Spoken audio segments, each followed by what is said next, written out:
Hello and welcome to Not Fake News.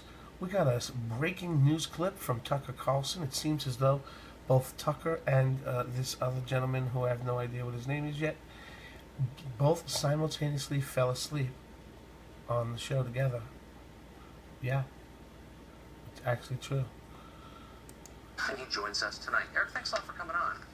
Pleasure. So, I'm in the media, I read your column, I read the Washington Post, I've read it most of my life, and in the past couple of months, I've seen a lot of stories, including some from you, accusing people of basically carrying water for the Russian government. And that's the Russian government's in the news today. So I thought I would ask you about something I've wondered about for a long time, which is that the Washington Post, for years, many years, has literally carried paid propaganda from the Russian government, a section called Russia Behind the Headlines.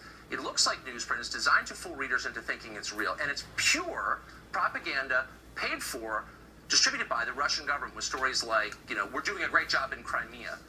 Why have you never written about that? How can you attack others when you don't know that your own paper makes money from taking propaganda from the Russian government?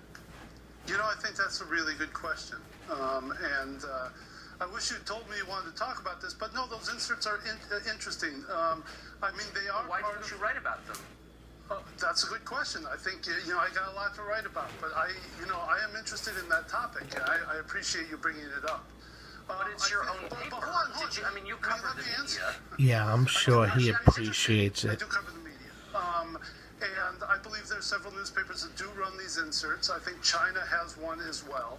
Right, that's right. They are what's known as native advertising, where there are signs to the reader that this is not your approved journalism. And I do think that people, subscribers to the Washington Post and the New York Times and other places that run these things, can differentiate between the news that is in the paper proper and the news that is in the Russia, China, so on and so forth insert. That's really your answer? Because they're well, I would say two things. One, I remember a very famous piece that you did attacking Politico for running native advertising, Mike Allen in particular, and you were all spun up into moral outrage over native advertising. And you never noted, again, that the Russian government is printing something in your paper designed to fool people, filled with the crudest kind of propaganda, but you didn't even notice it somehow. But I'm not surprised, because in case after case you fail to cover your own paper running fake or misleading things. And I'll just give you a couple of examples in case you didn't see them. On February 14th, hold on, Mr. Carlson, I need to back you up there on that, back up there on that premise. The thing that I wrote about Mike Allen was a different case altogether. It was a headline that said native advertising pioneer. That was a cheeky way of saying that he was folding endorsements of companies and so on and so forth into the very text of his newsletter. There was no attempt whatsoever to differentiate that from advertising. They had sponsors in that newsletter, and so I reject the premise 100%. But But you still can't answer why your paper intentionally tries to fool readers into believing that Russian propaganda is news and that you haven't bothered to cover it.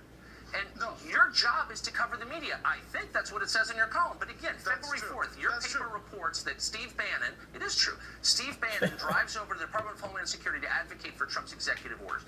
The story turns out to be totally false. It didn't happen. And by the way, your reporters never even called the White House to ask. That's fine. We all make mistakes. You didn't cover it. You didn't cover on January 26th when the State Department fired its entire management team, so said your headlines. The story turned out to be totally a crock. You didn't cover that. Why don't you cover your own paper's shortcomings is the question. I think you missed something, Mr. Carlson. When you look back, I believe it was in January as well, the Post reported something that wasn't quite straight about, I believe it was a power plant up in Vermont. I wrote a very hard-hitting piece about that situation. And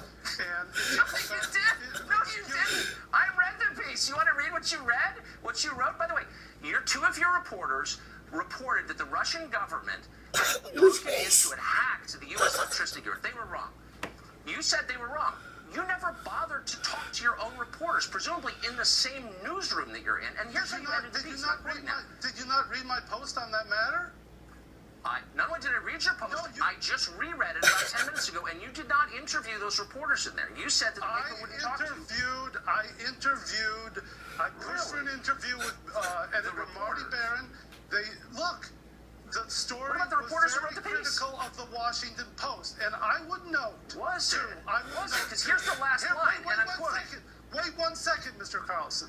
Wait 1 second, okay? And there's a high-pitched laugh. I appreciate the high-pitched laugh. Anyway. I appreciate your not failing to give me an answer. What's the answer? All right, there are few, if any, news organizations that allow their in-house media reporter to do as much coverage of their own shop as Fred Hyatt and Marty Barron allow me to do.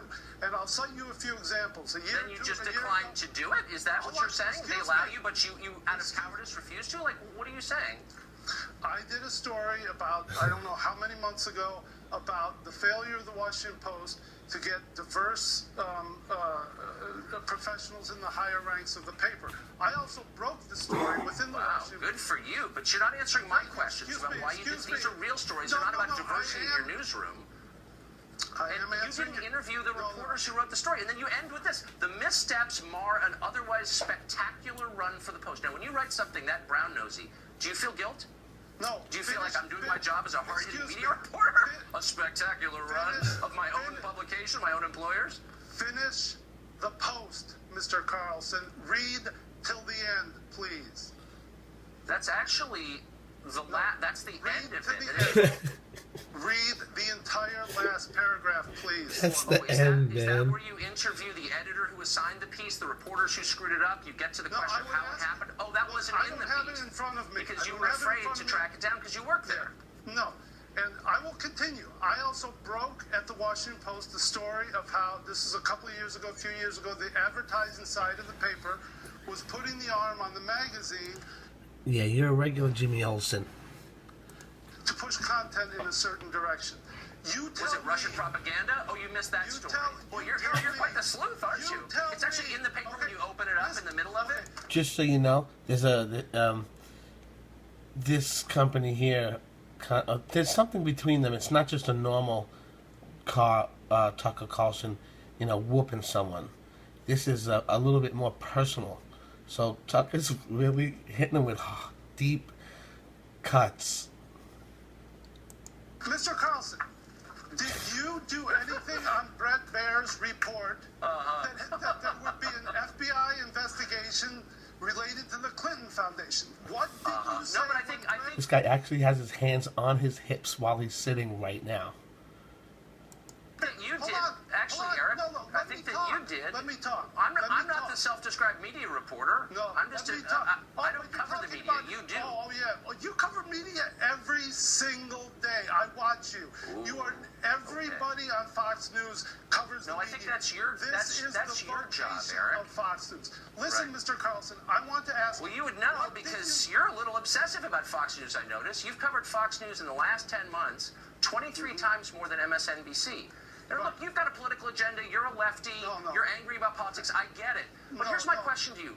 Does Jeff Bezos, who owns your paper, does Marty Barron, who edits it, do they ever call you and say, good job, Eric. You're doing a real good job as a media critic. Do they ever tell you? I'm just a sincere question. Do they ever say that to you? Let Oh, me my finish God. with an earlier point that you just seemed to steamroll me on. But what did you say when Brett Baer reported falsely that there would be an FBI indictment, there would be a federal indictment related to the Clinton Foundation 1 week before the election against Donald Trump? Yeah. What did you Okay. say about that? As If a you wanna media talk, reporter, what did we'll have to Howard go Kirk- back to the tape. What So did you're Howard saying, Kirk look, say here, about it? Eric, look, I get it. You can't answer the question. So you're saying I that did I answer the question. somehow have an obligation to be a media reporter, but I'm not a media reporter, and you are. And you get a lot of mileage out of it. I'm Mr. Media Reporter. I'm brave. They give me all this rope, and I can do whatever I want. But you don't. And instead, I do. you I single-mindedly do. pursue your political agenda. And my question is, please answer it. Does the owner of your paper, Jeff Bezos, who runs Amazon, does he ever call you and say, good job? Or does Marty Barron ever say, you're doing what we want you to do? Are you acting on their instruction? Do they notice what you're doing? What do they think of it? My direct boss is Fred Hyatt. I do not. Does he work say, directly good job, with Eric Wemple? Like, really insightful. Does he ever say that? I'm wondering. I wouldn't quote him as that, and I don't appreciate. Has anyone ever said that to you once? Just once. Has anyone ever said anything? Because Tucker isn't this mean. But has anyone even hinted anywhere in that world that you're a good guy and that what you're doing is good stuff? That the puerile angle of inquiry here. It's not puerile, it's sincere, because I don't see you as a media critic. I see you as a political hack acting out. Hack is a bad word to call someone like who works in his field or his field. He's not happy right there. His nose is flaring. I watched Lie to Me. I think it's a show. I think that's the name of it, and it teaches you all facial tics. And this is angry. It's angry. His political beliefs on paper with the cover of Media Criticism. I'm just a media critic. No, and everyone who reads you knows that. And I'm wondering if do your editors know that? Do they read it and say, you're really covering the media straight? Do they think that? I believe I do cover the media straight. Today, for example, do you really see think what that? I wrote today? I questioned the New York Times as to how they gave a public account of a reporter. Look. Oh, you question your competitor. That's very brave. But do you ever question yourself? Do you ever question your own Mr. chief? Carlson, I don't